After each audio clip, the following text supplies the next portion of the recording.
This is really unbelievable.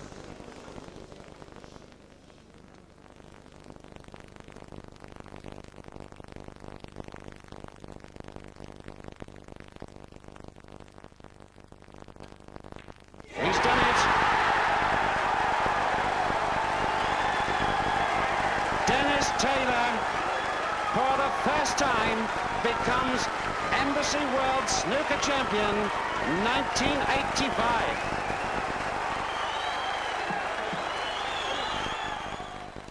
As you've probably guessed, that was the greatest moment of my snooker career. I suppose it was a dream come true. We all have our dreams. Most of us just want to win the club championship or beat the club champion just once, or even just become a better player. And that's what this video is all about. We're going to try to help you become a better player, or perhaps even take up the game for the first time. Snooker is a fascinating game. It can be played all the year round, and unlike most sports, it doesn't depend on the weather. It's a game for everyone, in fact for all the family. You can make many friends when you play this great game, and it's good fun as well. I hope you enjoy it.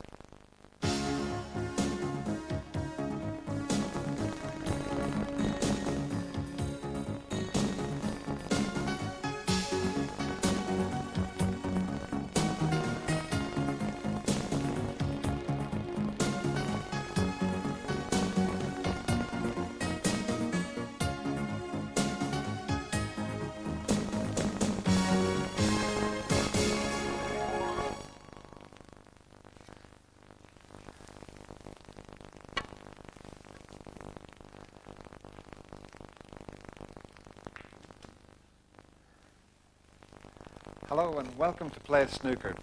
What we're going to try to do in this series is explain what snooker is all about, to encourage you to take up the game and to help you improve your approach and technique. And I have 4 friends here who have kindly agreed to help me out. Let's meet them. First of all, we've got schoolboy Craig Ruddock. Craig, how are you? Fine. Nice to meet you. How old are you, Craig? 16. And how long have you been playing the game? About 9 months. 9 months. And what's your highest break? About 20. About 20, that's not bad. Are you going to just show us what you can do, Craig?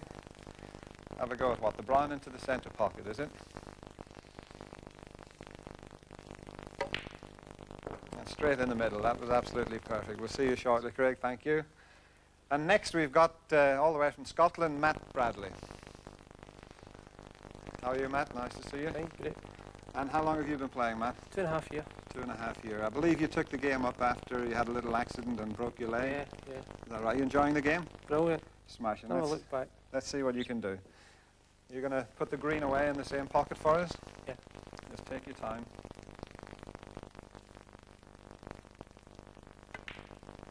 Well, that looks pretty good to me. A nice pause and all, so we'll see you shortly, Matt. Thank you. And now we've got a lovely young lady all the way from Hamilton, Nora Costello. How are you, Nora? Hello, how do you do? Nice to see you. How long have you been playing? About 5 years. 5 years. And what's your highest break? 33. 33. That's a nice figure. And what are you going to do? You're going to pop the blue for us, are you? To pot the blue in the middle. Just place it anywhere you like, Nora.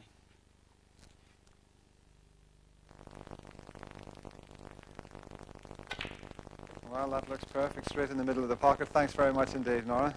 And last but not least, all the way from Lindsay, Walter Jones. Walter, how are you? Fine, Dennis. And how long have you been playing? Roughly 20 years. 20 years. That's not a Scottish accent. Where are you from, Walter? From Liverpool. But you've lived in Lindsay for what, 20 odd years? 20 odd years, yeah. And your highest break? Not 40. 40, that's It's not a long bad time at ago, all. mind. Well, we've got the yellow left for you. Let's just see if you can slot the yellow into the centre pocket there.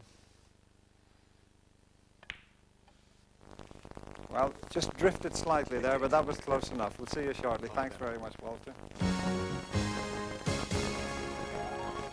Millions of people watch snooker on the television, and the reason it's so popular is it's quite simple to understand. You've got 22 balls on the table.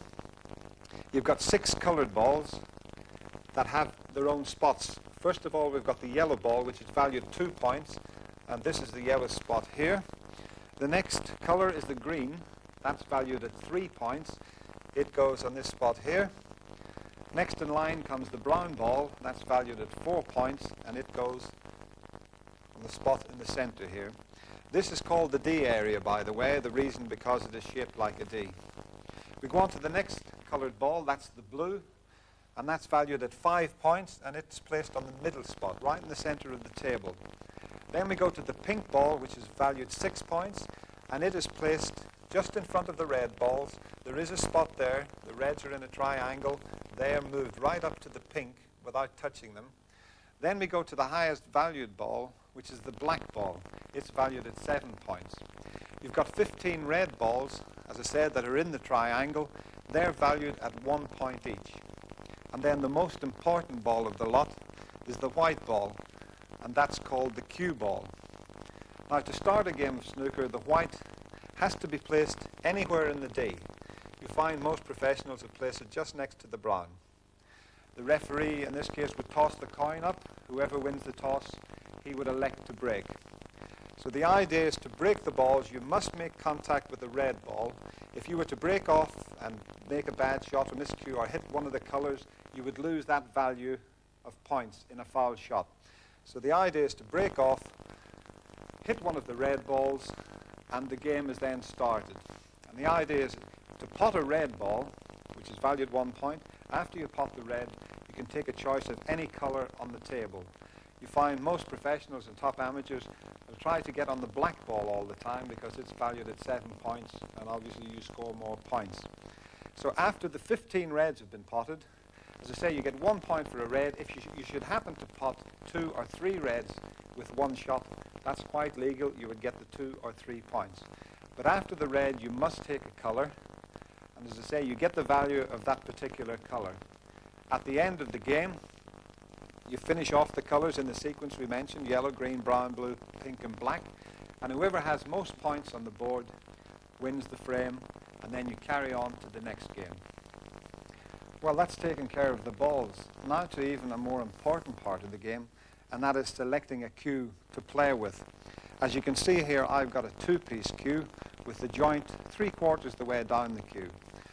You've got 2 types of cues. You've got a Nash cue, which this is made of, or a maple cue, which some professionals prefer to use. Now, the one thing, when you're selecting a cue, if you go into a sports shop and buy the cue, make sure they'll let you have a go with the cue first. And if it doesn't suit you, you'll be able to change and try another one. If your local club happens to sell a cue, well, that's perfect because they'll let you have a go on the table and then see how you get on with it. Doesn't matter how expensive or how cheap the cue is, it's just a personal choice. So you've got to, it's all about trial and error. And now we're going to have a look at our Pupils cues here. So as they come in, we'll just show you the type of cue they use. First of all, we've got Walter's cue here, and this is a 1-piece cue. This is a maple cue. Quite a good cue. I used to use a 1-piece cue, but the reason we switched to 2-piece cue was really convenience for carrying the cue around. I remember when I used to carry a 1-piece cue around in the early days when we played league matches. I had this great big thing in a case, sitting at the back of the bus, holding it up in the air. If someone got on the bus and the bus set off, he always used to grab my cue, so it was very embarrassing. But that's a 1-piece cue. And looking at Nora's cue here, now this is ash, and it's got a joint in the middle, and this is a metal joint, as you can see. Stainless steel, I think this is. So some people use that. Also important, when you look down the cue, with a Nash cue, there's a grain on the cue, so it's always nice to make sure that the grain's running the right way. We go on to Matt here, who's got a lovely cue, in fact. In fact, this is virtually identical to the cue that I've been using up until recently. As I say, I've been chopping and changing around a little bit. But this is a wood-jointed cue, as you can see in the middle there. It's a wood joint, which some players prefer to use because you get more of a sound like a 1-piece cue. And that's a lovely ash cue as well. So that's very nice. And then finally we go to Craig. And Craig's got a 2-piece cue as well here. And this is a metal joint in the middle. It looks like it's brass, this one. Yeah. And this, in fact, is just a brand new cue that Craig only got yesterday, I think it was. And he's got a name on it here, Stephen Hendry. He's not a bad player, is he? And just looking at the tip on Craig's cue here, if we just compare it to my cue, as you can see there, I've got a nice little dome on the tip of the cue because that's very important as well. Now Craig has got a flat tip, so that's sort of virtually out of the shop, and it's going to be difficult to play certain shots with that type of tip. So the ideal way is to have a dome on the tip. And just to show you how to dome the tip off, I've got a little implement here. All it is just a little bit of a plastic container with some sandpaper in it. And you can do this with a file, lump of sandpaper. In fact, going back, people used to do it with a box of matches, with the little rough piece of the box of matches. And what you do is you just run the sandpaper or the file, always keeping it going the one way, so as you don't break the fibers in the tip. Keep it going the one way, and eventually you'll finish up with a nice little dome. It'll just take you 5-10 minutes to do that. And now for a very important thing as well. If you were just to strike off and hit the white ball with the tip of the cue the way it was, it would slip off the ball and you'd make a foul shot. So you'll see the professionals, in fact before every shot, take the chalk out of their pocket, and you must put the chalk onto the tip of the cue. That stops you from miscuing. So nice little rub of chalk onto the tip, and you're ready for going. Chalking the tip helps it to bite on the cue ball so that you can avoid a miscue. Of course, if the chalk is too powdery, it doesn't stay on the tip so well. Actually, chalking your cue before each shot is a very good habit to get into. All the top players pay a great deal of attention to the tip of their cue. But until you're experienced, I wouldn't advise doing running repairs to your tip. Leave that to an expert. I'm now on to what we call the accessories. If you buy a table or go to your club to play on a table, you'll find all this gear with the snooker table. First of all, we've got the rest here, and you would use the rest should the cue ball finish in a knockward position. You can't quite reach it with the normal bridging. You get the rest out, and that becomes quite straightforward then. The next one we've got here is called the spider or the ball rest. And what would happen with this one, should the white ball finish in an awkward position, you can't get to it with a normal rest, you just get the spider out, and that takes you over the top of the ball that's impeding you. Then we go on from the spider to the extended spider or extended ball rest. And what would happen here, say you had another ball get into your way, so you've got to bridge a lot further. The extended spider just takes you over the two balls or whatever's in your way.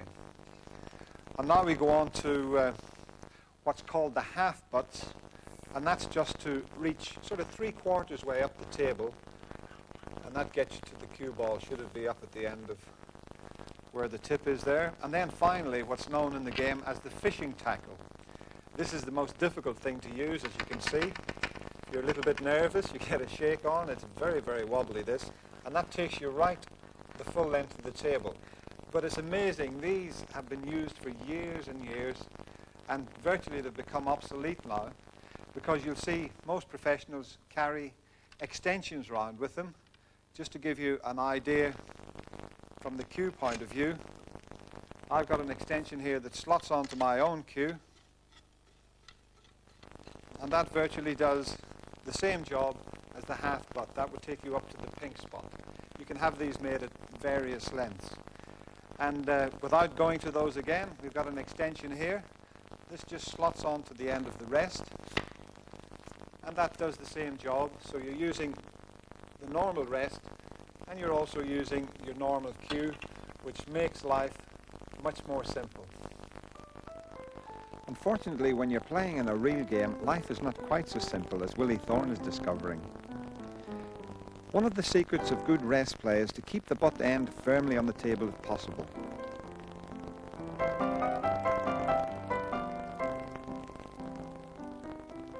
Most professionals actually hate using rests, but no matter how good or how tall you are, they are a necessary evil.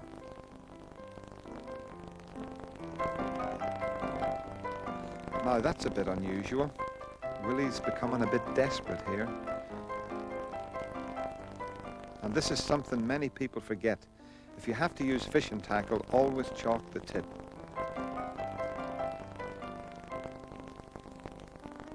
At long last, Willie seems ready to play. I let the commentator take over.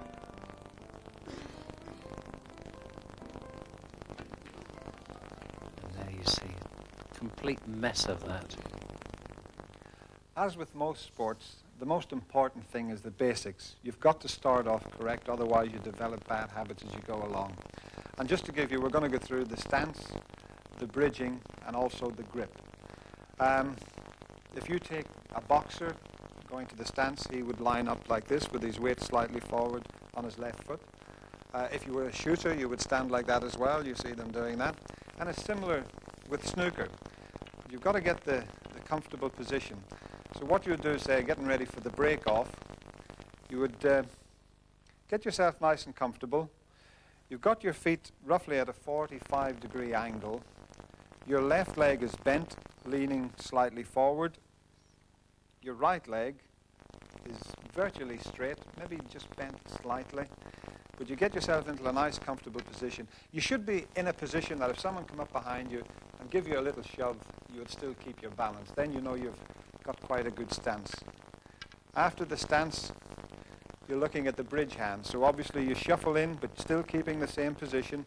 And then you place your hand on the table. Most professionals all have a similar bridge hand. If you lay your hand flat out on the table, spread your fingers apart slightly, pull your knuckles up, raise your thumb up, you've got the perfect bridge hand there. And you'll see marks on the cloth sometimes where some players actually grip the cloth to make sure that the hand doesn't slip. Your hand should be roughly about between 6 and 12 inches, it varies with different players, away from the cue ball. Then you get the cue on your bridge hand, and the idea for the shot is to keep the cue as horizontal as possible. You see some players when they set off, they've got the cue up in the air. What happens if you're striking down on the ball? You'll swerve it, throw it offline. So it's very important to get the cue as horizontal as possible.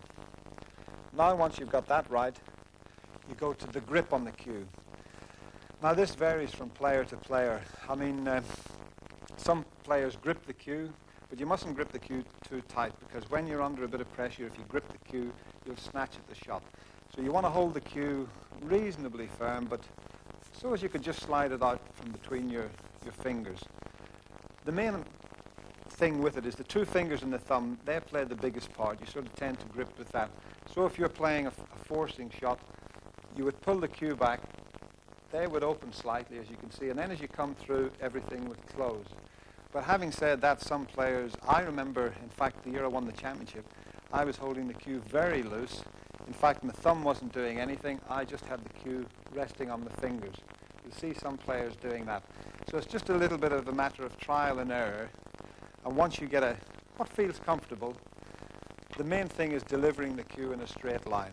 So you've got the stance right. Always check this. A way of doing it is to say, put the cue on the table, sort of walk in. The cue should be roughly in the center of your 2 feet. Get yourself in a comfortable position. You don't want to be too far away. You don't want to be too close. So just experiment around. But basically your weight should be slightly more on your left foot, just leaning forward into the shot. And once you get that, you're ready for action. It's just a matter of pushing the cue through in a straight line. It always looks easy when the professionals are playing, but rather than watching the shots, it's often useful to look at the technique. Steve James has an orthodox stance and cue action. So was Alex Higgins. In this situation, the cue ball is touching the red, so Alex must play away from it. Indeed, he puts the cue ball back to the other end of the table, or what is known as the balk end.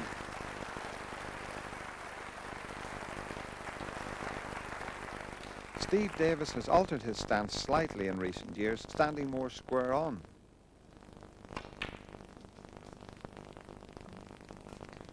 So does Stephen Hendry, but strangely enough, these two great players are exceptions to the rule. There's no legislating for genius.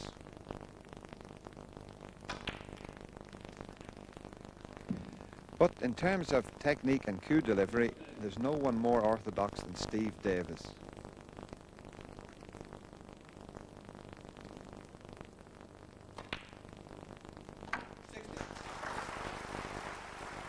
And everything I've said about right-handers applies equally to left-handers, only the other way around.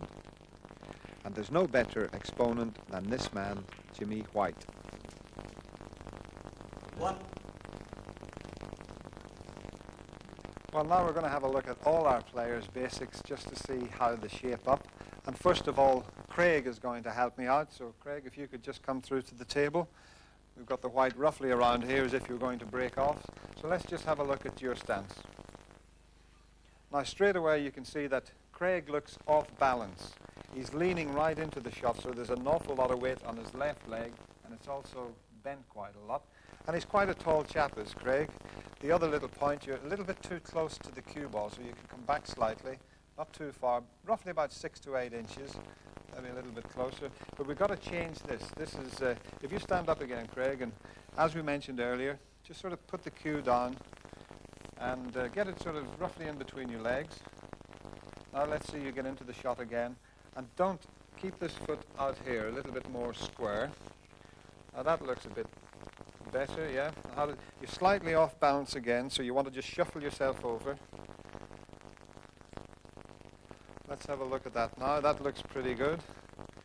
Have a look at the bridge hand. It's quite a loose grip that Craig's got here, but nothing wrong with that for the moment. We can have a look at that as the series goes on. But now, does that feel pretty comfortable, Craig, yeah? Yeah, well, that looks pretty good. So thanks very much. We'll have a look at Nora now to see how Nora shapes up. As I say, we've got an awful lot of ladies playing the game now, and Nora's been playing for 5 years. So let's have a look at your basics. Now you see, Nora's got a superb bridge hand here. It's absolutely perfect. So that's spot on, the right distance away from the ball. In fact, the stance is pretty good as well. If anything, Nora's probably just leaning back. So if you just move back a little bit, move everything back slightly. No, the whole feet. If you move your 2 feet, that's better. Yeah, that looks quite good. And does it feel comfortable then? No. It doesn't. Just try it again. Yeah, that looks pretty good there. And Nora's elbow's perfectly straight here as well. The grip's pretty good. So I can see Nora knocking in 100 break in this series. But that's perfect. Thanks very much indeed, Nora. And we move over now to Matt. I'm sure Matt won't be doing a lot wrong. Let's have a look at your stance, Matt. Well, you can tell that Matt's played quite a bit. He's got a very solid bridge hand here. This is slightly different, but that's perfect because it makes the cue very solid there. He's got his finger here right across, which is terrific, really. The right distance away from the cue, and looking at the bridge, he's very, very comfortable. And once again, the elbow's fairly straight. So Matt's got a very good stance as well, so we won't alter anything there. Thank you very much indeed, Matt. And now we go on to Walter. I'm hoping you've got a problem here, Walter, because everybody's, they're too perfect. Let's have a look at, well, that's pretty good, but it looks very flimsy. You'd be better if you grip the cloth with your fingers, just sort of, just flatten them out a little bit more. That's good. And bring this finger over to make a bridge with your thumb. Now keep it straight, so you don't curl it up, because, let's have a look. Just flatten it a bit. Just start off again, right? Raise it up, and try and keep this finger straight if you can. I lost my specs there. Now keep it straight, because you've curled it up. Dead straight. Just put it dead straight.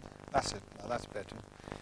Now, you've got your left foot too far forward here, really. It's a little bit awkward. This is the way the old players used to play years back. Try and get more square on, like this, similar to this, about a 45-degree angle. If you look at me, yeah, it's going to feel a bit awkward to start off with, Walter, but if you persevere with it, I'm sure you'll improve quite a bit. So just address the ball again. In fact, address the white this time, just to give you an idea. So shuffle about until you feel comfortable. Now that is much better, straight away. But if you feel off balance, just move everything over to the left or right. And try and get the chin down on the cue. I know you're getting on a little bit more, but try and get that chin right down onto the cue. Let's have a look at the grip behind. That's a pretty loose grip, but as you can see, you can't see the end of the cue, so obviously Walter's always played like this. His fingers are out the back of the cue. So maybe we might try and alter that a little bit. If you just leave a little bit of the cue sticking out. Put your thumb round the way you were before. Yeah, that's a lot better. Does that feel comfortable? Or? Well, that looks pretty good, Walter. So maybe we'll give that a try and see how you get on. As I say, it'll feel a lot awkward to start off with, but once you get used to it. I'm sure it'll help things along.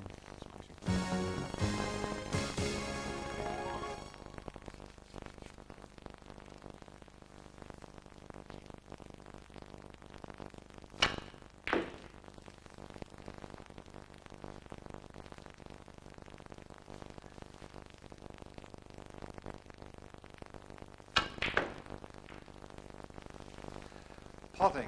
This is what we all love to do. Nothing gives you more satisfaction in snooker than a long pot the length of the table, particularly if the cue ball comes back into a good position for the next shot. But we mustn't move too fast. Obtaining a good cue ball position will come later.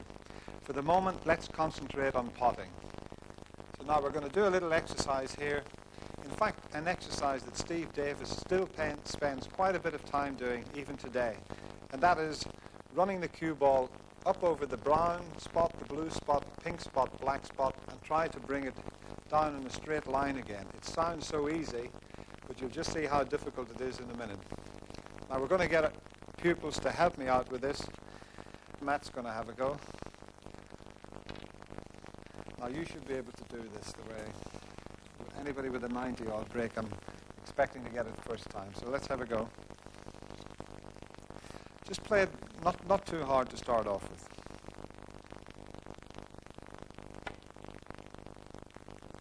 Now that's perfect. Just slightly at the end, but that's just a little bit to do with the nap of the cloth, which we'll be explaining about later. And once again, you hit it with a lot of bottom on the cue ball, and really hit it hard just to see what happens when it comes back.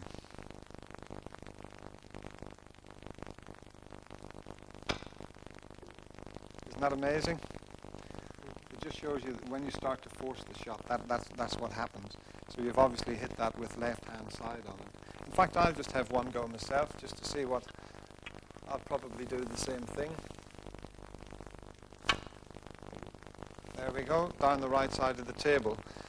So you need to keep on practicing at this particular shot. This time we got it spot on. As you can see, it come back and hit the tip. So that's a great little exercise for all four of you to have a go at, and just practice it, say half an hour a day, and that will improve your game no end. We're going to have a potting exercise now for our pupils, and I'm going to use the four highest valued colours. We've got the brown, valued at 4 points. It doesn't matter in this case, but we're just using these. The blue, which is valued at 5 points. 6 points for the pink. 7 points for the black.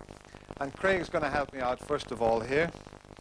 And this is just going to be plain ball potting, a dead straight pot, which some people find the most difficult. So we're just going to have Craig, just take your time, don't rush the pot, just check everything, the stance, the bridge, go back to all the basics, get the chin right on the cue. And just one thing while we're here, Craig, we'll get you to concentrate on, not just stay down queuing up at the ball. One of the most important things is keeping your head perfectly still. And what Steve Davis used to do, him and his father, when Steve used to practice in the early days, his dad used to stand with the cue just above his head, a fraction. And Steve would play a forcing shot, and if his head come up slightly, it obviously hit the cue. So they used to do that for hours, just until Steve, when you watch him now, he plays a shot, his head never ever moves. So just concentrate on that and deliver the cue in a straight line. See how you get on, Craig. Well, that's perfect. In fact, you got a little bit of screw back, which was good as well. Once again, it's pretty straightforward. You set it up yourself there. Just line it up nice and straight. But starting off, this is a good exercise because the black's 7 points, so it's nice to be able to pot the black.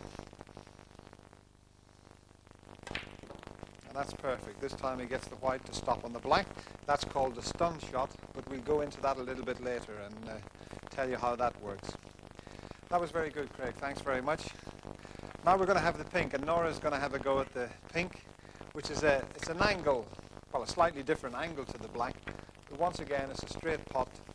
So the same sort of thing, Nora. Just take your time.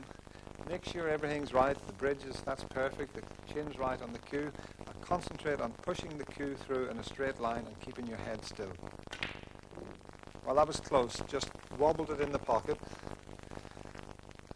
I've done that quite a number of times myself. In fact, it's cost me a few pounds on occasion.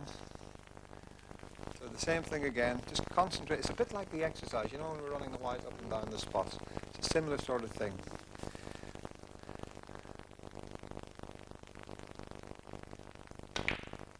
Once again, just a little bit off center. Now watching you again, or just another thing we didn't talk about earlier, is what we call feathering the cue ball. Now this varies from player to player. You get some players, the cue up and they've got this type of thing going. Other players maybe just feather the cue once or twice. It's a little bit like a golf swing, you know, when people are getting ready to play a golf shot. So maybe if you could just, feather it 2 or 3 times, and then you must stop. That's the whole secret of this, and you'll find you'll hit the ball dead center. When you feather it a few times, pull the cue back, stop just for a split second, and then push the cue through in a straight line. The pause is very important. So 2 or 3 times? 2 or 3 times, but make sure you're hitting the cue ball right in the center. That's nice. 2 or 3 times, and then the third time, just stop and then push the cue straight through. Straight in the middle. So that's it's very important, the little feathering bit, to get that right. Right, but if you concentrate on that. But the pause is the most important thing before you finally deliver the cue. Thanks very much. And now we're going on to Walter here. Walter's got the blue in the center pocket. I'll come this side of you, Walter. Just check all the basics again, make sure you feel comfortable. Now, do you prefer... He was faster than Hurricane Higgins there, wasn't he, eh? We're going to try that again. It was going back to the chin on the cue. Do you not play like that at all? Do you prefer to be I will stand up slightly. Slightly? Yeah. You have played with your chin on the cue? Oh, Or, yeah? I'm used to it. It's not, you're not telling me this whole day. I mean, Fred Davis is 77, still got his chin on the cue. Just try it with the chin on the cue. And the waggles that we were saying to Nora there, that's quite good. But if you notice there, the way you play the shot, we leave the blue in there and use a red this time. Just to show you, if you notice there, you cue up and then you just carry on. Which some players do, but you've no pause there. No, true. So if you just concentrate on 3 or 4 waggles, and stop with the pause, and then deliver the cue. Just see how it goes. It'll feel a little bit strange at the beginning, but 3 or 4, and then on the final one, just stop. See, it's amazing you've done this for 20 years. You find it difficult to stop because you just carried on again. Straight through. Try it one more time. Concentrate when you pull it back, even if you think it's for a couple of seconds. When you pull it back, stop. That's it. Yeah, that's probably slightly exaggerated, but it's very, very important. Because you watch all the top snooker players cue up 3 or 4 times. Some do it a lot more than others. I mean, Cliff Thorburn, for example, when he's cueing at the cue ball, he doesn't waggle the cue at all. He more or less keeps it there. Jimmy White will do it a different way. But you find Steve Davis, who everybody seems to mould themselves on, has 4 or 5 waggles, stops there, pushes the cue through. So it's something to work on as well. Thanks very much. Thank you.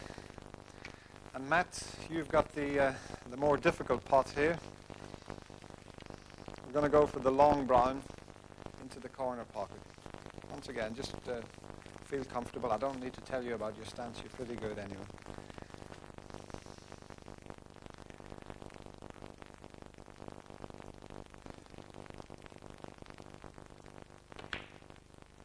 Well, that was absolutely perfect.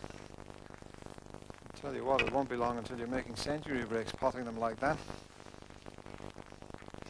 We'll use the reds now. We can just set it up yourself, have another go.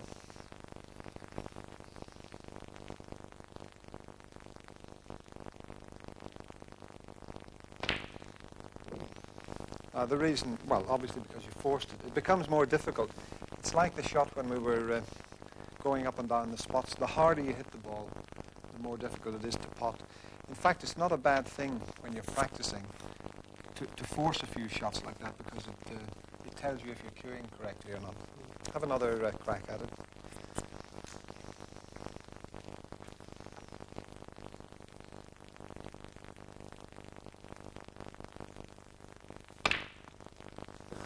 Once again, slightly offline.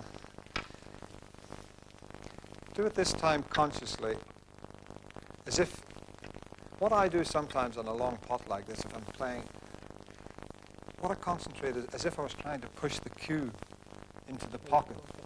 You know, it makes sure that you push it. So just try it that way. Hit it fairly hard and just concentrate on as if you were pushing the cue through into the pocket.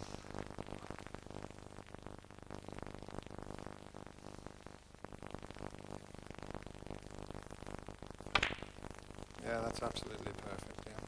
So as I say, it's a good little shot to practice because it's the full length of the table. So that was very good. Thanks very much indeed. Joe Johnson with a long pot almost the full length of the table.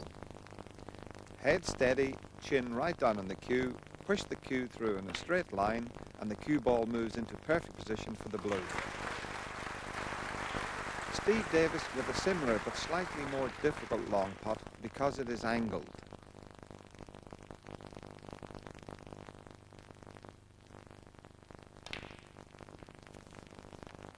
Another of the up-and-coming young players, Steve James, this time holding the cue ball for his next shot on the pink.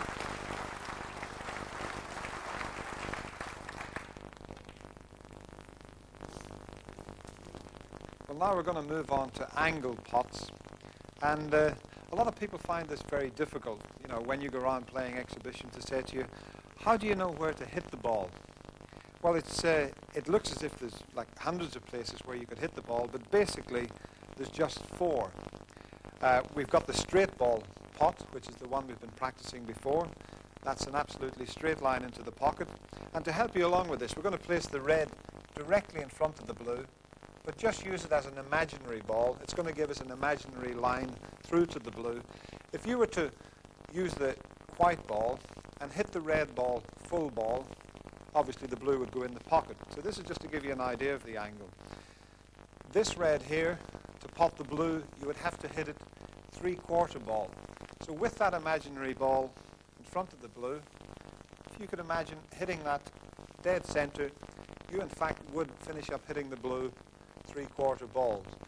Then you go on to the next red, same thing again.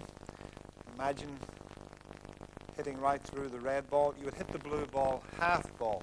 And then finally, a 1/4 ball shot. Same thing again. If you imagined hitting straight through the center of the red, you would finish up making contact with the blue 1/4 ball, and the blue would pocket into the center pocket. So it's just a little guideline, that, just to show you where you've got to hit the object ball to pot it. So we're going to have our pupils have a little go at this shot. So I think, Nora, you should come in first. So we won't bother with the straight ball. We've already done that. So we'll replace the red with the cue ball, and that's the 3/4 ball pot. So you're hitting the blue 3/4 ball. But once again, you must make sure when you've lined it up and sighted the ball up, push the cue through in a straight line. Now I think you've sighted that right. You just come off it lightly with the cue. You didn't push the cue through in a straight line. But not to worry, we'll go on to the next one.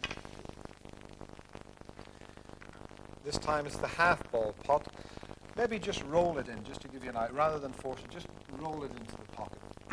So this is the half ball pot now. So you've picked the spot on the blue where you want to hit. Just take your time, concentrate, and just push the cue straight through. That's absolutely perfect. Walter, could you just get us the blue, please? Thanks very much. And now we'll go on to the final one here. And that's the 1/4 ball pot. Becomes a little bit more difficult each time you go along. So you're concentrating on hitting the blue 1/4 ball.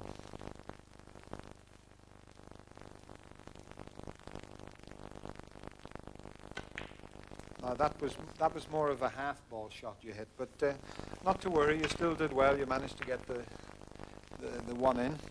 Now, Craig, we're going to have a go with you. This time you're going to go from the other side. First shot, 3/4 ball.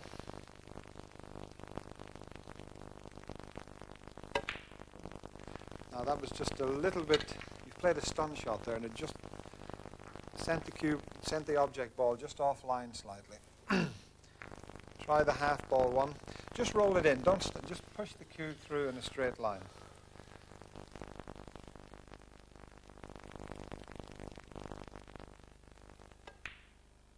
Now you've overcompensated that time, and just but don't worry, it's not easy. On the old television you see quite a few professionals missing them under pressure. Now this is the more difficult one. I think you might get this one. This is the quarter ball pot. And you've overcompensated on that one as well. But not to worry, I mean, it's practice makes perfect, but it's just a nice little exercise to do as well. I think it's Matt, is it? Matt's next. Which side do you prefer to play it from, Matt, or not bothered? Do you want to go from the bottom end here? I'll go for this. Right, there we go. So we'll replace the first red, and there you go with the 3/4 ball pot. Play it any way you want, stun it or just run it in, whatever you feel like doing.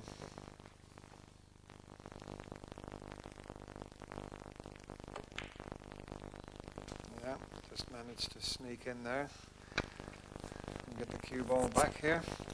Now this is amazing. With this type of shot, a lot of people think that because you're potting the blue to the right, you've got to put side on the cue ball. As soon as you put side on the cue ball, it makes the shot 10 times more difficult. But we're going to go into side later on in the series. But at the moment, all that Matt is doing is concentrating on hitting the cue ball dead center, but he's just picking the spot on the blue that he wants to make contact with, and that's what he's concentrating on. So this is the half ball pot this time, Matt. Let's see how you go on.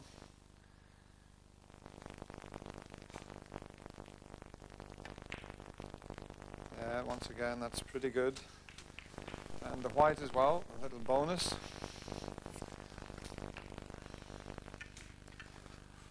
And the final one is the quarter ball pot. Let's see if we can make it 3 out of 3.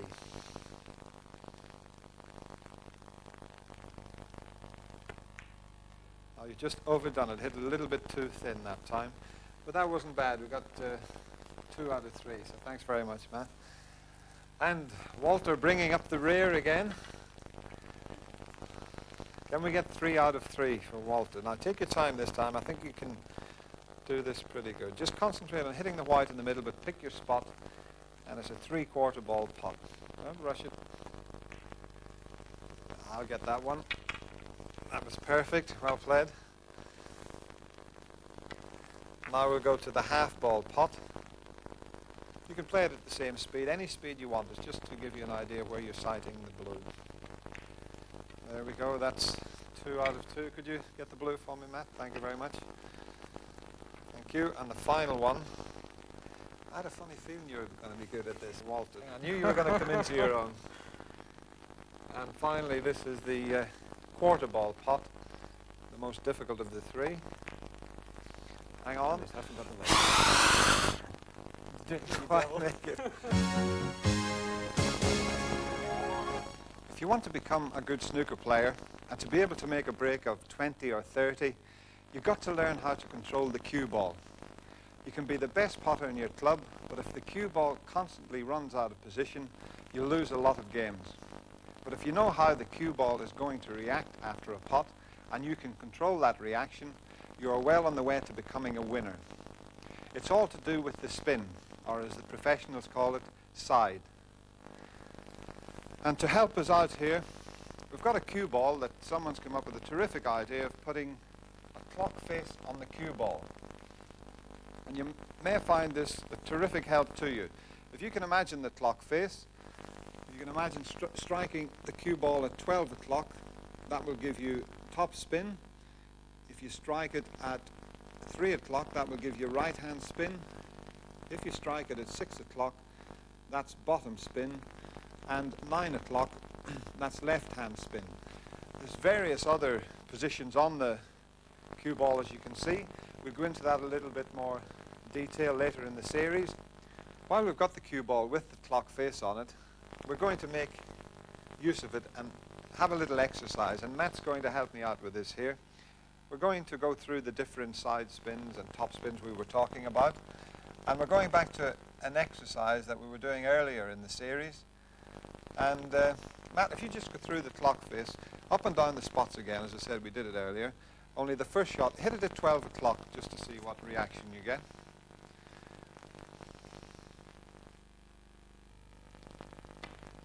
You can see with the, and that's, well, almost perfect. You could see the top spin as the ball went up the table.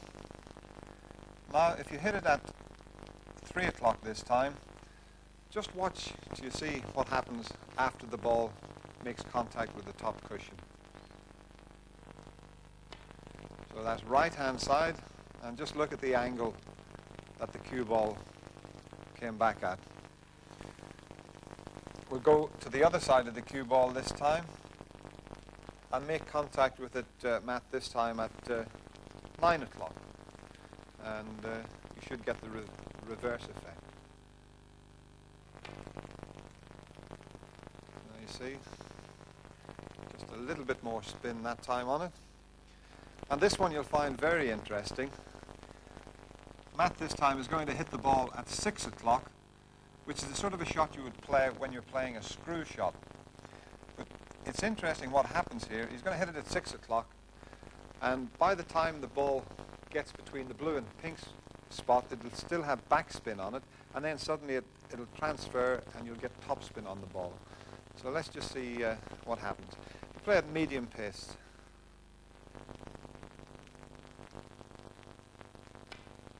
There you can see it transferring just past the blue spot.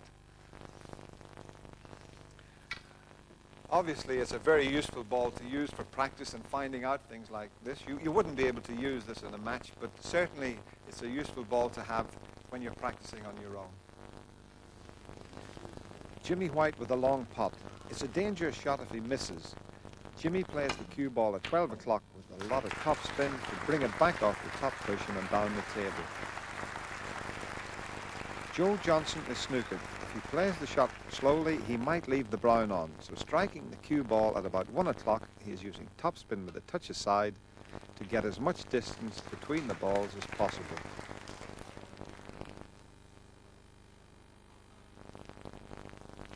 Now we're going to do this exercise with Walter, who plays the game for fun, but he might find this quite useful. What do you like at screwing back, Walter? Quite good. Well, that's not bad. That's putting pressure on you. It is. But you've never done this exercise Not this before, one. have you? So we'll start off with about 12 inches away from the cue ball. So just try and screw it back over the balk line. Well, what you did is, yeah, it was quite, you sort of stabbed at the cue ball there. You didn't really, first of all, you didn't hit it hard enough. And secondly, the cue stopped. So what you did was you stunned the ball. So this time, make contact with the cue ball at 6 o'clock, only this time concentrate. Do all your little waggles, your little feathers, but when you hit it on the bottom, that's better. You see, you followed through with the cue more, so it created more backspin.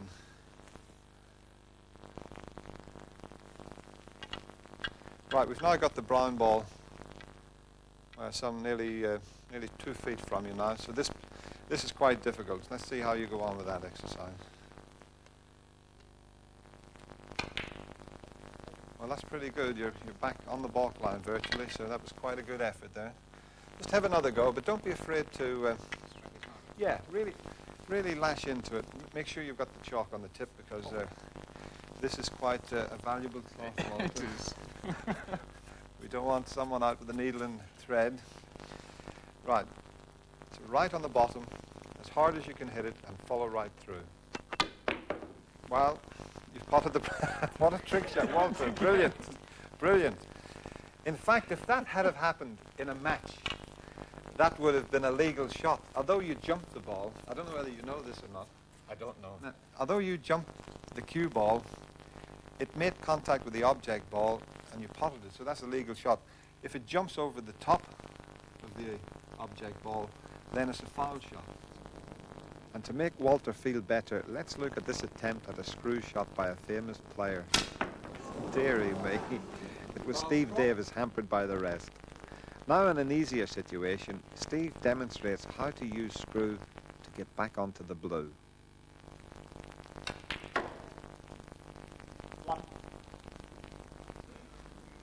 Well, I think it's time we had Nora in, and Nora's going to play the stun shot for you, or try to play the stun shot.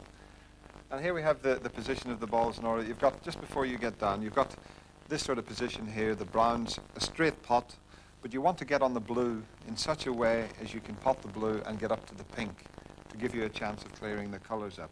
So the idea would be to pot the brown and leave the white roughly where the brown is now. So let's just have a go and see how you get on. So about centre. Yeah, just about centre, yeah, and to see. Right, well you just stabbed a little bit at that. In fact, you can see the white's gone offline to the, you missed the pot to the right side of the pocket, and the cue ball has gone to the wrong side of the blue. So if you had a pocket of the brown, you were in a bad position there. So we'll concentrate again.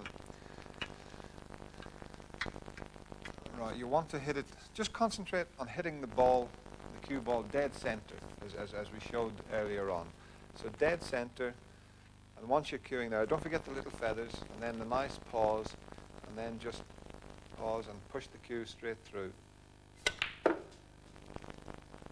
Well, that was almost perfect. The position's perfect, but you got the white to run through a little bit. Could you just give us the brown, Craig, just a second? In fact, that's another shot that you played there. We're going on to after this. So let's see if you can get the white to stop exactly where the brown is. So shall I hit it lower again? Yeah, well, you can do. I mean, you can play a stun shot with hitting it. You don't have to hit it dead center. You can go slightly below center and still get the stun shot.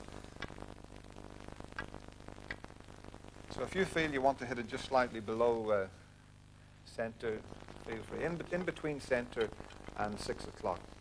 And follow through this time more. Yeah, that's almost perfect. Just the brown one more time, Craig, and I'll just show you. I mean, you can't play it much better than that, but just to get the cue ball to stop exactly where the brown is, let's see if I can manage that.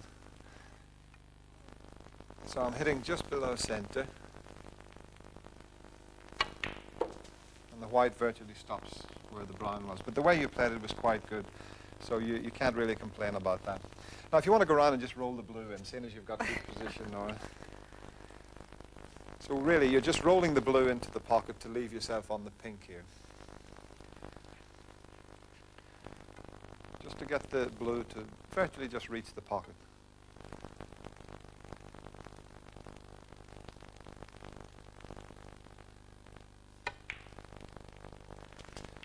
Well, that's not bad. We'll settle for that. At least you've got a chance now of potting the pink and getting on the black. Thanks very much, Nora, for the moment. And now to play a shot that's a little bit more difficult than the stun shot. Craig, would you like to help me out with this one? Thanks very much. So you can imagine, we'll cheat a little bit. We'll get the cue ball up. And if it's finished in this position here, and you want to get on the black, there's a couple of ways of playing the shot. What Craig's going to do for us is play the stun run through. In fact, Nora managed to get that on a couple of occasions. And that's a more difficult shot to play. So the idea is to pot the pink, and try and get the cue ball to follow through about 6 to 8 inches, roughly, something like that. So well, just have a go anyway. We'll talk about it after you've played it, Craig. Let's just see how you go on. Now, what's happened there? You've played the follow through.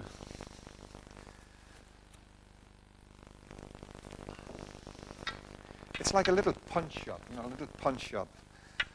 Similar, it's amazing, it's similar to a shot you play in golf, this. So hit it a little bit harder this time.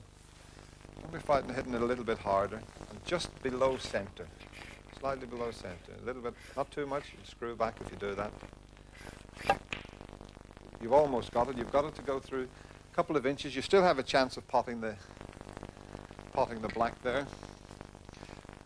As I say, with this type of shot, you can set this up and keep playing it until you get used to getting the cue ball through to exactly wherever you want it. So we'll go for this spot here. See if you can get through about 12 inches this time. So So still punch. Just bring your hand back a little bit from the ball. See, we were talking earlier about being too close to the ball. Punch it more. Don't be afraid to hit it a bit harder. Just below the center of the ball. That's almost perfect. Well, it's gone through a couple of inches again. I'll just have a go at the shot for you to see what happens. So I'm looking the white to travel to about somewhere around this spot where the tip of the cue is at the moment.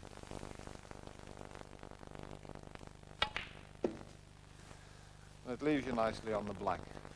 Just while we're here about this particular shot, as I said, there's a couple of ways of playing that. You find most professionals and top amateurs will play the stun run through, but there's no reason why you can't play the shot with top spin and just drop the ball into the pocket. But you find tables vary quite a bit, so professionals and top amateurs prefer to use that stun run through shot. Let's go and pot the black and finish it off, seeing as we...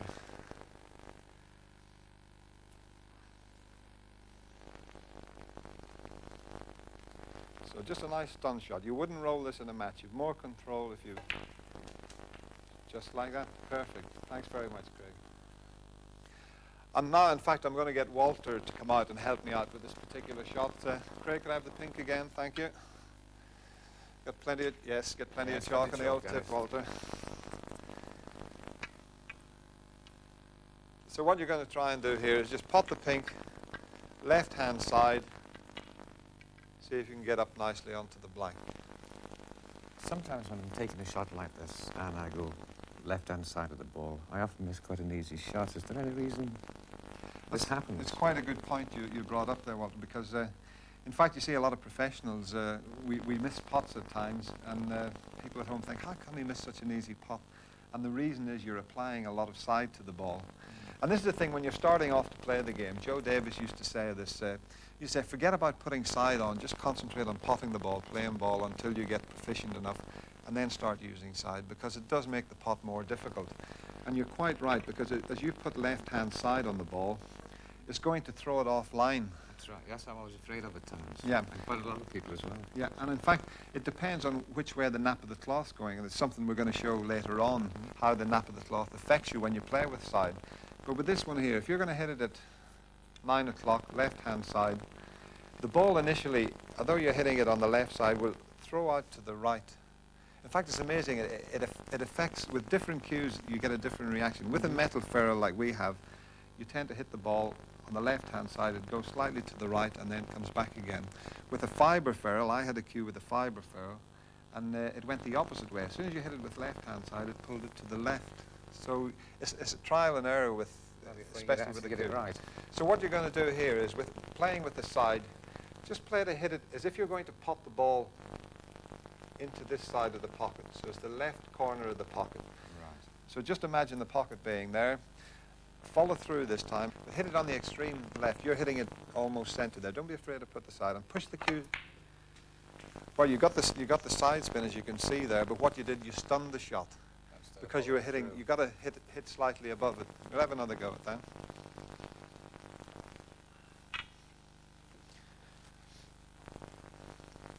In fact, that's a variation. I mean, there's a few ways of getting up onto the black. There is the way you played it there. You played it with a stun end side, which took it up that side of the table. But we're just playing a plain ball, well, like a follow-through shot.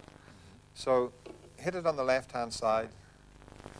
Move even higher up. Yeah, you can go up to 11 o'clock. You know, as I say, there's no set. You can experiment around yourself. At that time, yeah, that was much better. So you're right. It's very difficult when you play with side. So you've got to experiment around yourself. And as I say, the great Joe Davis used to say, forget about side until you're making 50 and 60 breaks. But why not experiment around and just see how it goes? Few people practice more than Steve Davis. He seems to know exactly what the cue ball is going to do. Using the left-hand side and a little stun, he pots the pink and gets perfect position on the next red. Now Joe Johnson. potting in the other direction, but also using left-hand side, what we call check side, so that the cue ball almost comes straight back off the cushion for the next red. I'm going to play an interesting shot for you now. It's quite a simple pot. We'll just swap the black for the pink. Place the pink onto its own spot, and the cue ball directly behind it in line for the center pocket. Now this is just a straightforward little pot to roll the pink into the pocket. The pink sets off for the pocket, and what happens the last couple of inches, it just turns and misses the pot by 1-2 inches to the left. Now why did that happen? Well, the reason was, and the reason that a lot of people who watch this game, and have watched it for years and years, don't understand. In fact, a lot of people that play the game don't fully understand what the nap of the cloth can do to a shot. Now, to explain what the nap of the cloth is, the nap of the cloth runs from the balk line, the bottom here, towards the top end of the table, which is the black spot end. And if you run your hand along the nap, it's very smooth this way. If you were to run it in the opposite direction, it's quite rough. And a great explanation of this, I was once commentating along with Ray McNally, who unfortunately is no longer with us, a great actor from Dublin, a very keen snooker player, and used to commentate over in Ireland. And we were in the commentary box, and one of the professional players that was playing missed a fairly easy pot. And the reason he missed the pot, and I said in the commentary, was he was going across the nap of the cloth, playing it at that speed.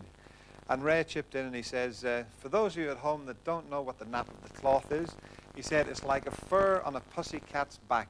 And I thought that was a great way of describing it.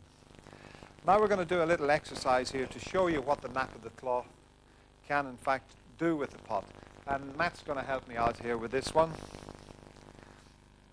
I'm going to place the pink ball over the corner pocket here.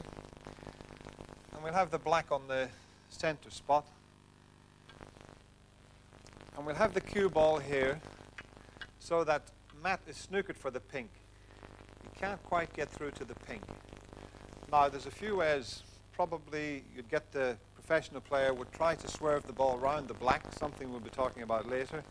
But just to show you what the nap of the cloth can do, Matt's going to play this shot, and he's going to strike the cue ball on the bottom with left-hand side, and with it going with the nap, it should curl it around the black.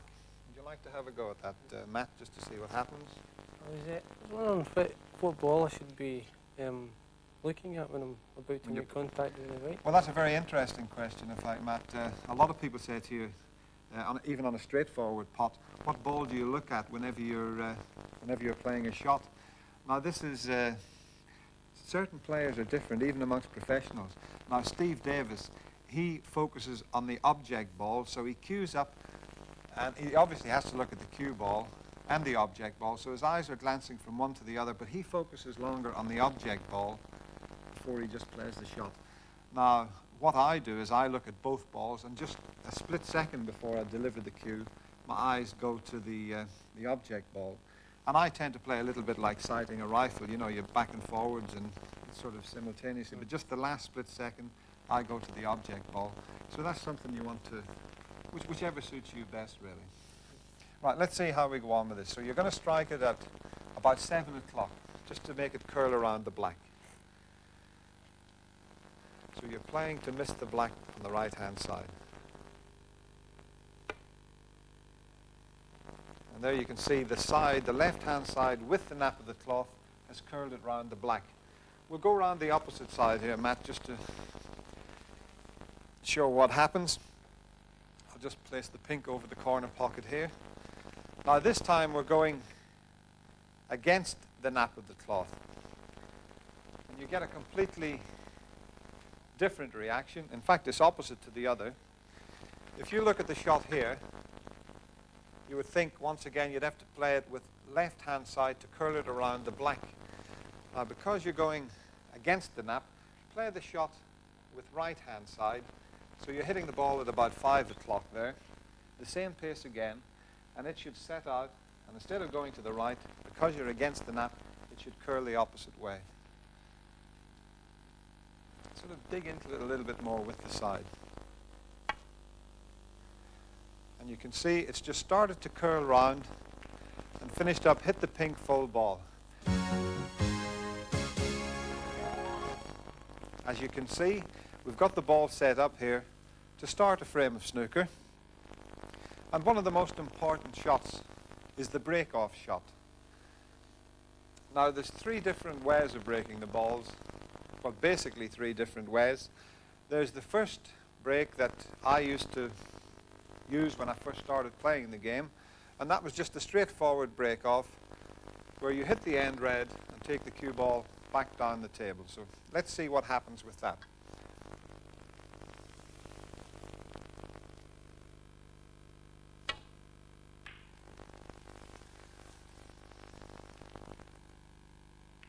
As you can see, we managed to hit the brown. The idea was to try and get the white down on the ball colour. We're probably a little bit disappointed with that, but that's the sort of break that was used in the early days. Craig, could you just help me to set the reds up again? And we'll go on to the second break.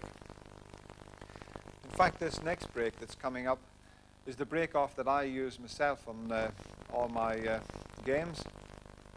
And it's not a bad thing to practice the break-off shot as well. I was talking recently to John Pullman, who was 10 times world champion, and he says that's something that players don't think about doing, practicing the break-off shot. So this is the one used by most professionals, and what you're doing here is you're hitting the end red, and you're hitting it with lots of right-hand side. The idea is to hit the top cushion and the side cushion, take the white down past the blue, in between the blue and the pink, off this side cushion, and hopefully get it over somewhere near the bottom cushion. So you're striking the cue ball roughly about 3 or 4 o'clock with right hand side.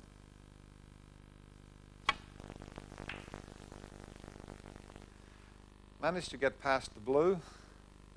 As I say, I would have liked the ball to have been somewhere over here, but I'd be quite happy with that break-off shot. There's one possible red that your opponent could have a go at, but it's a bit of a risky one, so I was quite happy with that. Craig, could you just set them up again, please? Thank you. And the next break that I'm going to show you is a break that a couple of the professionals use. It's rather an attacking break, but if this one goes wrong, you could lose the frame from the very first shot. And what they tend to do is, instead of spotting near the brown, they move the white ball over towards the yellow. This time they're aiming to hit the middle red and play this with lots of right-hand side. And obviously it's going to open the reds up a lot more, but you've got to try and get the white down here. So let's see what happens with this break-off.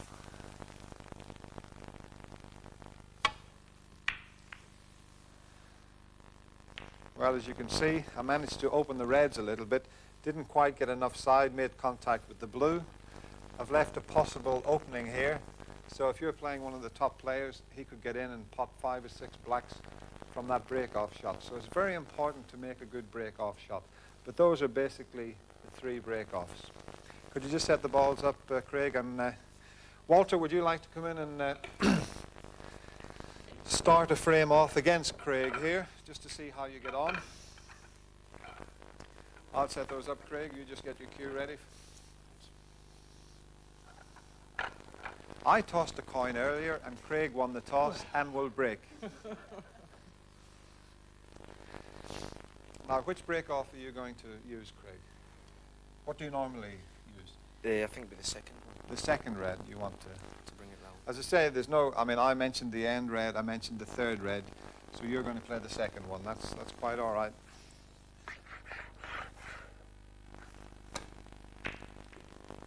In fact, you finished up, I think you hit the third red, but that's the break I was trying to do, Craig. But as you can see, he's got the white into a perfect position. The red's a little bit unlucky. They've gone a bit safe on the top cushion, but it's put Walter in a bit of trouble here.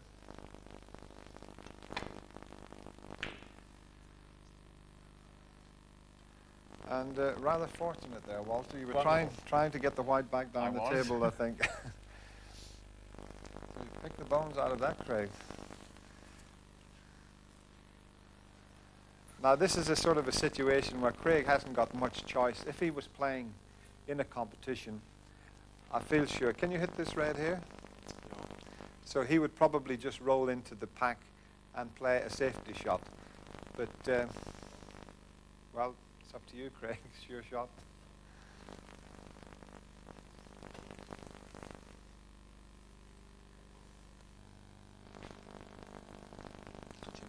It's touching ball, right. Well, that's a very interesting point. Now, the referee would have spotted that. He would have come in, had a look, touching ball. Now, that's very interesting because if Craig was to play this red and move it, that would be a foul shot. That would be classed as a push shot. So he must play away from that red. So that makes things a little bit easier for Craig. So what he could do is probably just roll the ball over onto the side cushion from this side here. You can't go up the table because of this red in this area, so just play away from the red and leave the white on the cushion.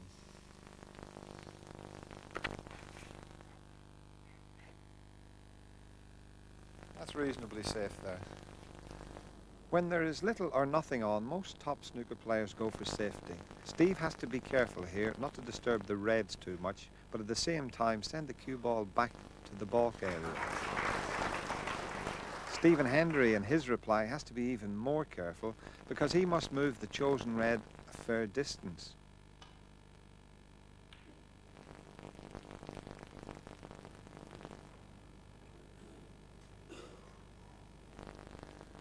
It's a bit like playing cat and mouse.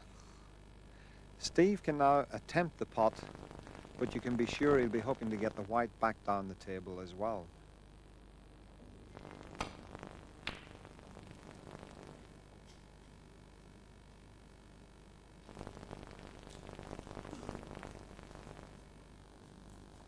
Right, let's say we've just potted the red into the pocket and the white is finished in this position here. So you're left with, well, what can I do? I can't really pop the brown. I could roll the yellow into the center pocket. There's no advantage with that, really. I could just roll up behind the green and snooker my opponent, but the balls are tightly clustered, so there's not a great advantage with that either. Now, this is a shot that Steve Davis, who a lot of people think is the greatest player that ever lived, a shot that I've seen him play. Rather than just roll up to the color, what he would play is what we call, and you probably hear the commentators call on television, an attacking safety shot. So really what he's playing to do is to play the safety shot and get the snooker behind the yellow. So the attacking part of it is he's going to send the green into the reds to spread the reds up, hopefully leave one in a pottable position, and get the snooker behind the yellow. So let's see what happens.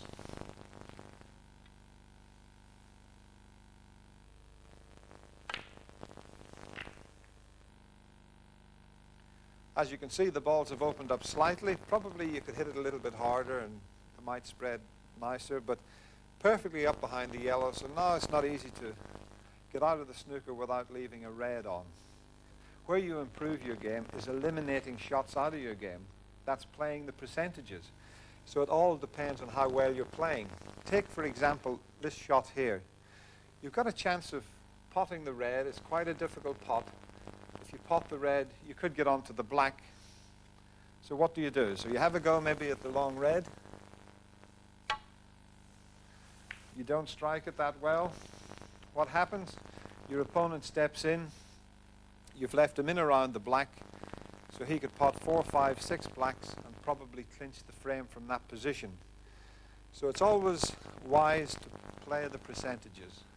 If things are going really well for you and you fancy having a go at the pot, take it on.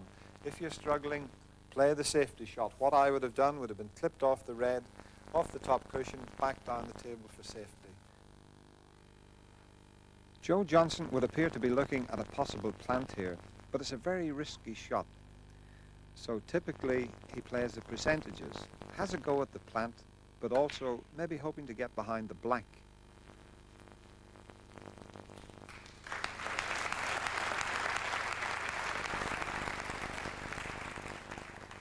Joe's opponent is Alex Higgins, and later in the frame there's only 8 points in it.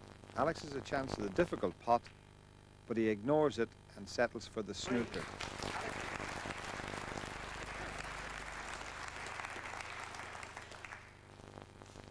let's see what happens.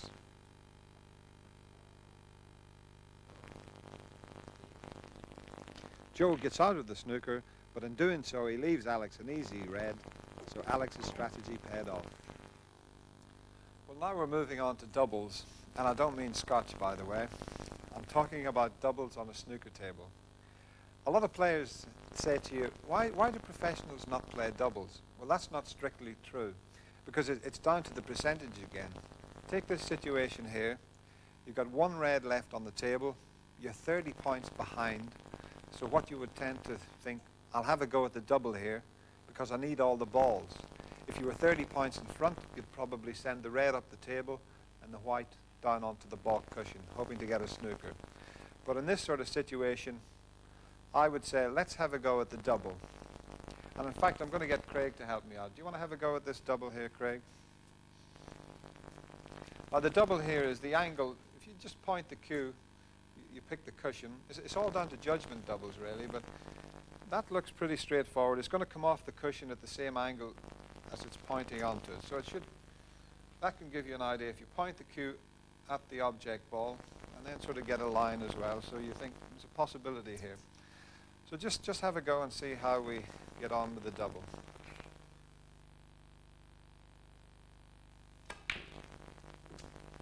And there we go. Absolutely perfect. So you had a chance. You were 30 points behind, as I said. So you'd have to pot the brown if you were going to win the game. But that was very well played. Another type of double we're going to show you. Thanks very much, Craig. Nora's going to help me out with this one. In fact, this is a very risky one. We'll play it from this side of the table, Nora. Now, the double into the center pocket's a little bit easier. You've got the same sort of situation. A lot of the club players will have a go at doubling into the corner pockets. Now, this is more difficult because the angle is a lot narrower. But let's see if you can have a go at doubling the red into this pocket, just to see what happens. I want to cut less of the red then. Right, so it's obviously you think? the angle. We'll set it up so that it's coming off about the same angle. I think that's about... So full in the face? That's near enough full in the face.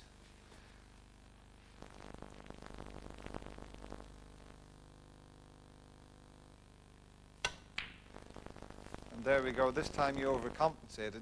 You've obviously got to take the chance. And what's happened with having a go at the double? Perfect on the blue. You're Oh. perfect on the blue, but the red didn't go in. yeah.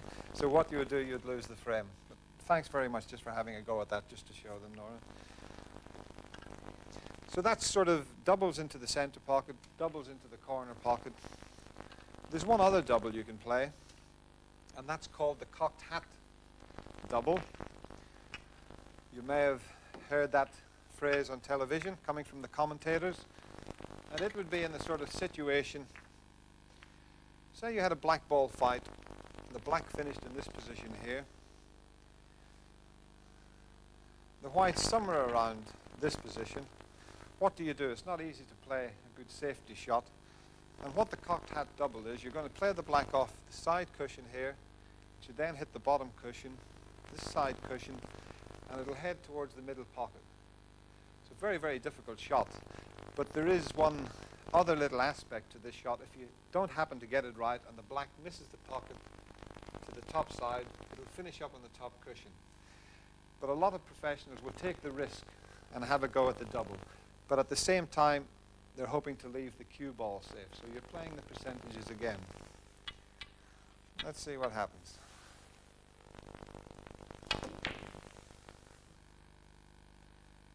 Well, we were a long way away from the cocked hat double, but I'd settle for that any day, the result we got there. Snooker is the name of this game, and every snooker player gets a great deal of satisfaction out of snookering an opponent. Leaving the cue ball in such a position that your opponent cannot get direct access to the object ball requires skill and touch. Steve Davis. It's a tactic often employed near the end of a game. If, say, you're 26 points behind and there are only 25 possible points on the table.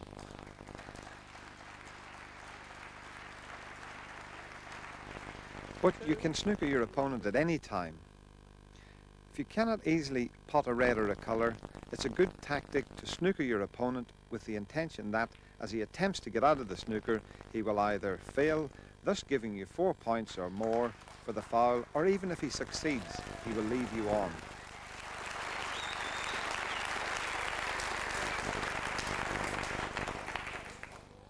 And here's a very interesting little situation right at the end of the game. Just the pink and black left. And to help me out here, I've got Walter and Matt. And Walter's at the table is his strike. He's 14 points behind. And there's only 13 points on the table with pink and black. So he needs a snooker. So Walter, I want you to lay a snooker. Just push the pink forward and try to get the white in behind the black. Well, you've played that absolutely perfect. So now it's Matt's turn to come into the table. He's got to attempt to get out of the snooker, because if he doesn't hit the pink, that's 6 points onto Walter's score. So in fact, if Walter then potted the 2 balls, he would win the game. So how would you go about getting out of the snooker, Matt? Up the table and back Top down. of the table and back down again. Well, let's see how you go. You're going to pick a spot on the top cushion, so what Matt's going to do here is sort of up the table and hopefully hit the pink on the way back down.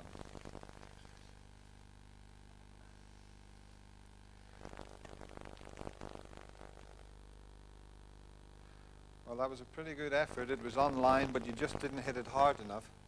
So in fact, that would leave the situation where Walter would be able to win the frame. Not an easy, he would need the rest, but you'd be a little bit disappointed at not hitting the pink there. So that was the one way of getting out of the snooker. In fact, there's a couple of angles you could have attempted to get out of the snooker. The straightforward way was the way Matt played it, up and down the table. You could have a go at another way, and this comes down to knowing the angles again. So there's so many different ways of getting out of a snooker.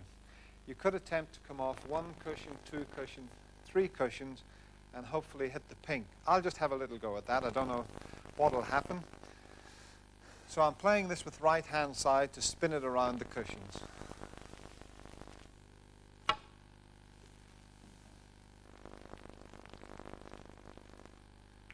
Well, I would have been absolutely over the moon with that one. In fact, I nearly got a round of applause there. Thanks very much, Walter. Thank you very much, Matt. Stephen Hendry has snookered John Parrott. John is 19 ahead. If he gets his angles wrong and misses the blue, John could lose the frame.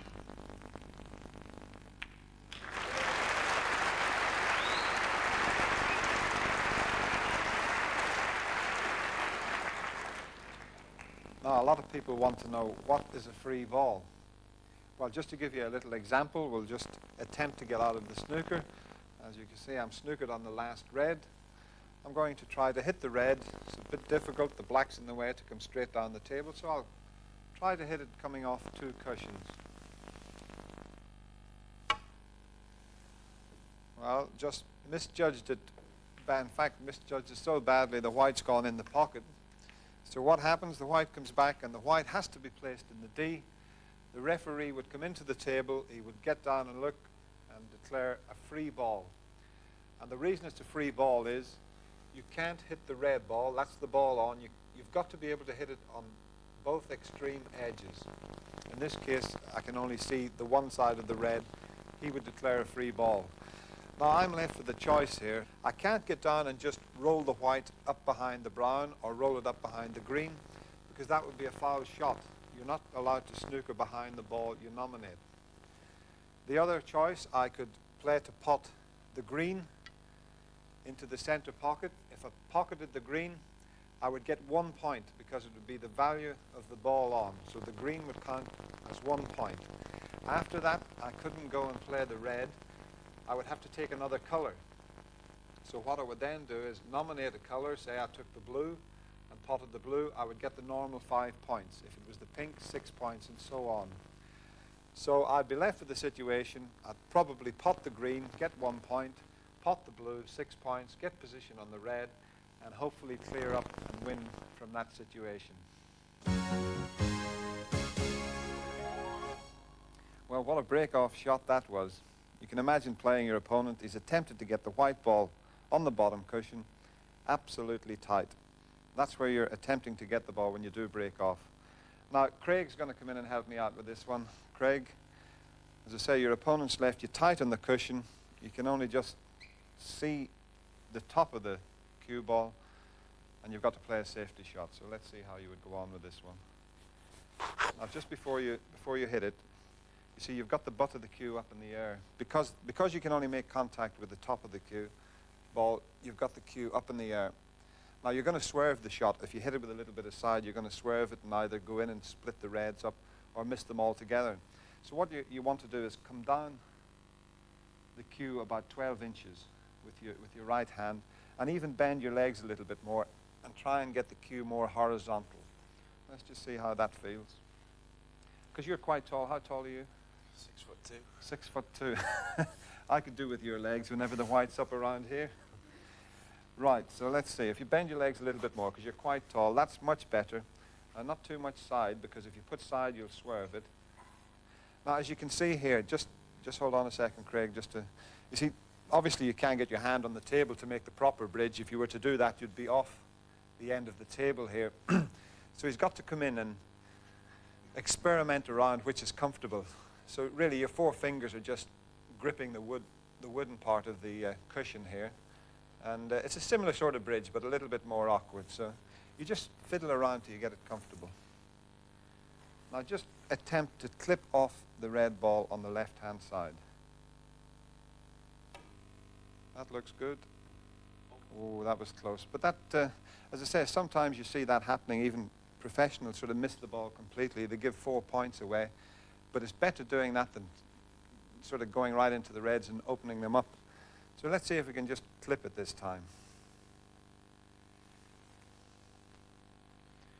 It's the same thing. Don't put any side on it at all, and a nice follow through. Now, what happened there, in fact, it's not too bad. You've left a shot into the middle pocket, but what happened there, you overcompensated this time.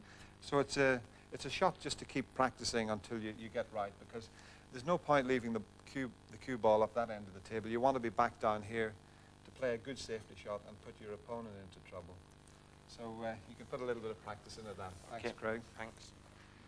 And now we're going to move on from bridging when the ball's on the cushion. We're going to come to another situation. Nora, would you like to help me out with this one? The same type of thing. Your opponent's broke off, and the cue ball has finished in front of the green. So this is a little bit more awkward. In fact, this shot probably would have been easier for Craig to play because he's got quite long legs. Nora, you're just 5 foot and nothing. 5 foot and nothing. So you've got to bridge over the green. How would you go about doing this? Let's just have a look. That's actually not. No, I need to get up 1 foot. You're fully stretched there, really, aren't you? Yeah. Yeah. Well, once again, that's pretty good. You've got to have a firm bridge to get over the ball. Same sort of thing. Thumb up in the air. And let's just see you try the shot to see what happens. The nails are a problem too. Yeah, that's right. True. But you waver a bit because I'm off one leg. Well, it's so difficult because you just stood on. In fact, that's a good point. You stood on it. You see players sometimes, not in this situation, but others where they sit on the table to play the shot. Now you've got to keep one foot on the floor all the time. You've got to keep 1 foot on the floor all the time. So you're fully stretched. So you're just going to have. It's just an awkward shot, and you're going to have a go and see what happens.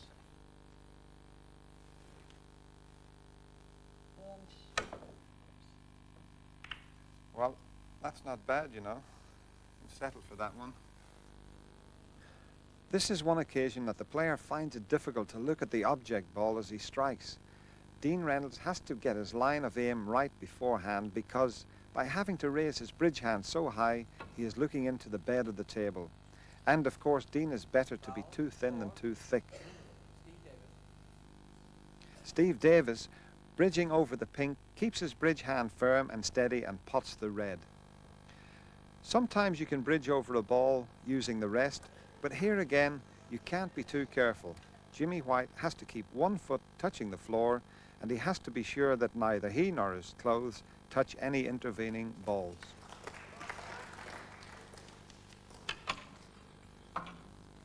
Now we're going to move on to a shot that you often come up against. And Matt, would you like to help me out with this one? This is another, looks to be a straightforward little pot here. Pot the red in the top pocket and get onto the black. Now it looks easy, but the white's on the side cushion, so you can't make the proper bridge. So what way would you bridge to pot the red, Matt? The loop bridge is very good. The loop bridge, yeah. Well, a lot of people, it's referred to as the loop bridge, and Matt will just demonstrate what the loop bridge is. Now you see he's got a different style as well. He's got his fingers bent in the middle and looped it here. Can I just show them the way it would be a similar thing, only I've got my 3 fingers there, loop the finger, the first finger over there, and it's running along the thumb flat there. Matt prefers to do it with the 2 fingers, so it's just what feels comfortable. You've got to just experiment around with it. So let's just see. This could be a good shot. If you pot the red, you're nicely on the black and well into the game there. Does that feel? Try that way. Yeah, try it your own way first, just to see how. Now that's what you would normally do. Now try it my way, where you're running it along the side. How does that feel? That's a lot better. Is that a lot better? Yeah, because the cue's running in a straight line then, isn't it? When you're in this position, that's a far better bridge there. Yeah. Well, as long as it feels nice and comfortable. Yeah, that's perfect that time. Nicely on the black. And a 147 break, yeah? This is Alex Higgins using his loop bridge in a match against Joe Johnson. He is 25 points behind, so he doesn't want to pot this brown. In fact, Alex is playing for a snooker.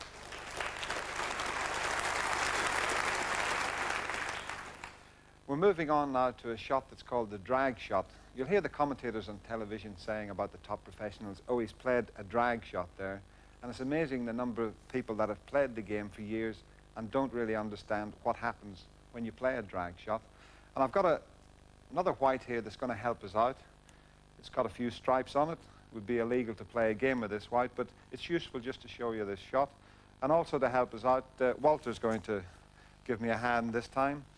And I believe you know a little bit about drag, Walter, yes, do you? Yes. What have you done with your dress today? Right, we've got a red over the pocket, Walter. Now, you would like to stay on the black if possible because the reds are nicely spread there. Now, I want you to play this shot the way most people in the club would play it. So you just cut the red in, and most of them usually play it with a lot of top on it. So just play it the way you would normally play the shot. Well, that's okay. You didn't get the pot, but as you can see, the whites come right down the table again. And Walter played that with top spin on it, which is the way most players would play the shot anyway. Just to demonstrate, Walter, what happens with the drag shot. You hit it as if you were playing a screw shot. So I'm going to make contact with the cue ball right on the bottom at 6 o'clock. And the reason players use the drag shot is if you're rolling it just at pace to pot the red, it can turn off with the nap of the cloth. So you can play the shot using a forcing shot, but you're playing it with the drag. You can hit it much harder because you're stopping the ball in its tracks, as it were. And what will happen, I'm striking it at 6 o'clock, you'll get backspin on the ball to start off with.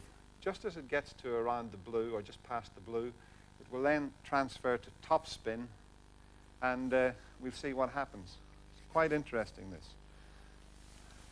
So right down at the bottom of the ball,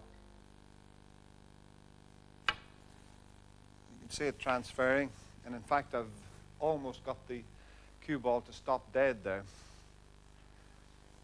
So we'll let Walter have a go at this one. Just put plenty of chalk on the tip, Walter, yeah. And just make contact about 6 o'clock. Yeah, take your time. So right down into the bottom, don't be afraid of it, and follow right through. A bit easier, that's perfect. You played that very well. A lot of players asked you, how do you pot a ball along the cushion? It's quite a difficult shot.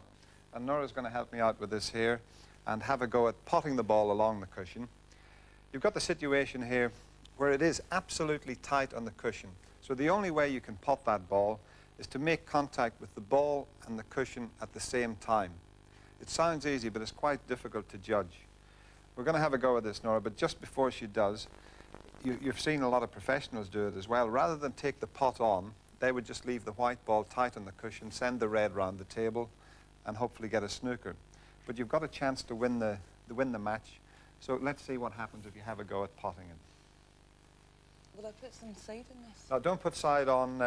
That makes it a little bit more difficult because you've got to allow for the side going offline slightly. So just play a plain ball, It's plain ball, but cushion concentrate. and ball. Cushion and ball together. Just take your time.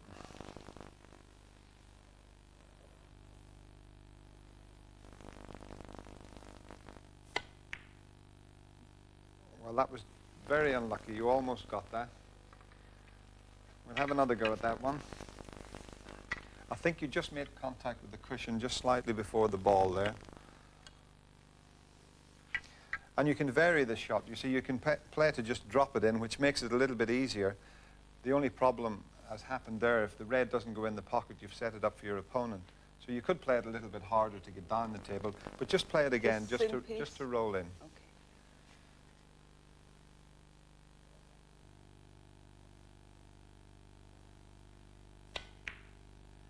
Absolutely perfect that time. That was pretty good. Nicely on the blue. Clear the table. Experiment around. But at the end of the day, you've got to make contact with the cushion and the ball at the same time. But you did very well there. Thanks very much, Nora. Now we're going to go on to another shot. Same shot, only this time the white's going to be in a different position. And Craig, would you like to help me out with this one? We've now got the situation where you're almost straight on the ball. And you're left with the choice, what do I do here? Do I try and get position onto the black, or maybe force the ball out, maybe get on the pink? Or what do I do? So let's have a go. What would you do here, Craig? Would you? I think I just run it through. You just roll the ball in. Well, just force it in, just to see what happens. So you're trying to get position. See, it's such a difficult pot. The red could go over the middle pocket, and you could finish up losing the frame. So what you've got to do is, you've got to weigh up the percentages. You know, whether to force the shot. I'll have a go at forcing just to see what happens. In fact, I'll screw the ball back. Well, I was quite pleased with that one. If I had got that in a match, I'd have been delighted. But with it being almost straight and on the cushion, a lot of the players, what they would do, they just stun the red, knock it into the pocket, they just wander around, up behind the black, and you've got your opponent in lots of trouble. We're now moving on to two very difficult shots. That's the swerve shot and the massy shot. We've got the red over the pocket. Your opponent has left you snookered on the red, or virtually snookered. You can only make contact with the left side of the red, or you could come off the top cushion and hit it. But what we're going to play here is the swerve shot. And just to show you how the swerve shot works, first of all, you've got to get your bridge hand. You've got to raise the 4 fingers up in the air. Now you're striking down. You raise the butt of the cue up in the air as well, and you're striking down onto the cue ball. In this case here, you're putting right-hand side on it. So you're hitting it about 2 o'clock. And what should happen is the white should swerve around the pink ball and hopefully give yourself a chance of potting the red. But because you're going to the right, you've got to swerve and hit the cue ball on the right-hand side. So let's have a go at that, Matt, just to see what happens. Just take your time and relax, because it's just a little bit higher up with the... Perfectly played there. Now moving on to the massy. Now this is a very difficult shot, and I'm not guaranteed to get this one for you. If I don't, Matt can always come out and play it. And what you call a massy shot is when you're finished up fairly close to a ball, you're snookered on the red ball. It looks impossible, that, because you're so close to the black in this case. So you've got to put lots of chalk on the tip for this one. And now you've got to get the butt end right up into the air. So once again, if I was holding it where I normally would hold the cue, I'd just couldn't get up high enough. So what you do is you come down the cue again, about 12 inches down the cue. I'm now striking down onto the cue ball, similar to the shot that Matt played with the swerve, but this time I'm coming right down onto it. So the white should shoot out to the left, the right-hand side throws it to the left, then it'll stop and hopefully start to spin back again. So, ready with your needle and thread to stitch the cloth up. And once again, you've got to follow through, believe it or not, on this shot, you must follow through. We're now going to show you the plant shot. It's amazing when we manage to get one of these shots on television. It always gets a round of applause from the audience. And really, the plant shot is one of the easiest shots to play. And to help me out here, we've got Walter this time to show you what's going to happen. So what you do is, or what I certainly do, is I ignore the second red and just play as if I was potting the first one in the pocket. And there shouldn't be any problem. Oh, yes? You'd probably finish nicely on the black here. So ignore the second red and play as if you were potting the first one. Now you see what happened there. You hit the first one a little bit hard. Full, well, you hit it full in the face and just sent it offline. And I'll explain just after this what did happen there. So because you're at the angle, hit the red ball, half ball, as if you were playing to pot it in the pocket. That's the first one. It's difficult forgetting it. Well, it's difficult forgetting about the other red, but just forget it's there. Half ball. That's better, yeah. Right, well, thanks very much for that, Walter. In fact, if you want to stay on, I'll just show you an interesting little shot here. Now, what's happening here, the plant isn't quite on. If you can see it there, in fact, the plant is aiming to the left side of the pocket. So you think, well, I can't get that, so there's no point in having a go at it because it's going to make contact there. Or if you did have a go at it, a lot of people would think, well, you'd have to hit the ball this way to pot it, so I must hit the red on the right-hand side, the first red. In fact, because the balls are touching, you hit the red on the opposite side, and it squeezes the ball towards the pocket. We'll just demonstrate this and see what happens. So I'm going to hit it on the left-hand side.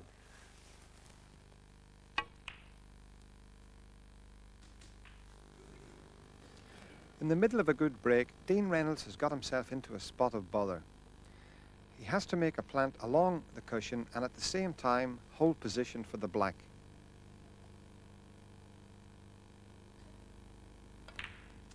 What a good recovery shot that was. Recovery shots seem to be more difficult for the club player to play. And you've got a situation here where you've just potted a red, you've finished on the wrong side of the blue. You often hear this term used in the commentary on professional snooker. He's just got the wrong side of the blue. So what do you do in this situation? The pink's a very difficult pot to take on. So the blue's the easier pot, but the white's going away from where the last red is. So you've got to play a recovery shot. And there's a couple of ways of playing this particular shot. You've got to pot the blue, first of all, and avoid making contact with any of the bulk colors. Otherwise, you could finish up snookering yourself on the last red. So we get down to take the shot. And just to explain, there's a couple of ways of playing it. You can play a screw shot with right-hand side. That would take the cue ball in between the brown and the green, off the bottom cushion, the side cushion, and hopefully up towards the last red. You could play the same sort of shot with the opposite side, left-hand side, more of a stun shot. That would take the cue ball between the brown and the yellow and hopefully up towards the last red as well. So we'll have a go at the two shots. Once again, plenty of chalk on the tip, but always concentrate on potting the ball. That's a big failure with a lot of club players. They're thinking more of what they're going to do with the cue ball and they forget to pot the object ball. So the first thing is to pot the ball. So I'm hitting this about 5 o'clock, little bit of screw, right-hand side, and let's see what happens.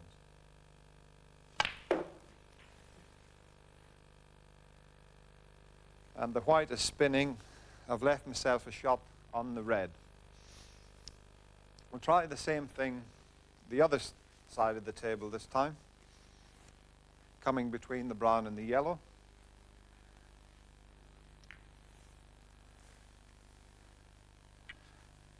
Now this time I've got to hit it with left hand side, so it's making contact with the cue ball round about 7 o'clock. And there the side just took it off the bottom cushion. Well, it was a little bit unfortunate there, hitting the knuckle, but I've still got a chance of potting the red. If I had missed the knuckle, I'd have been nicely up onto the red ball there. Craig, you couldn't just get us the blue. Thanks very much. And another recovery shot we're going to go into here. Thanks, Craig. This time, with just the colors left on the table, you've got the yellow ball in this position here. The green, which is the next color on, is up the other end of the table. So it's quite a difficult shot, so I'm going to have to play this with a lot of screw and force the shot to make sure that I get the white back up towards the green. Because when you have a situation like this, you're thinking, I've got to clinch the frame from here. So it's worth putting a lot of practice into these screw shots, as I said. So a lot of bottom, hitting it at 6 o'clock. Maybe just a little trace aside this time so that I can get out from the cushion towards the green. And I'm hoping to finish somewhere in this area here.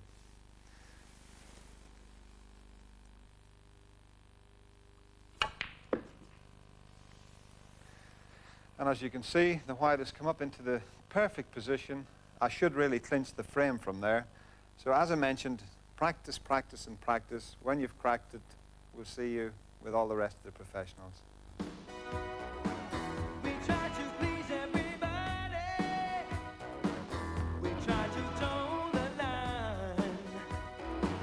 We try to pick up the pieces, yeah. They really haven't got any time. It's a pressure situation.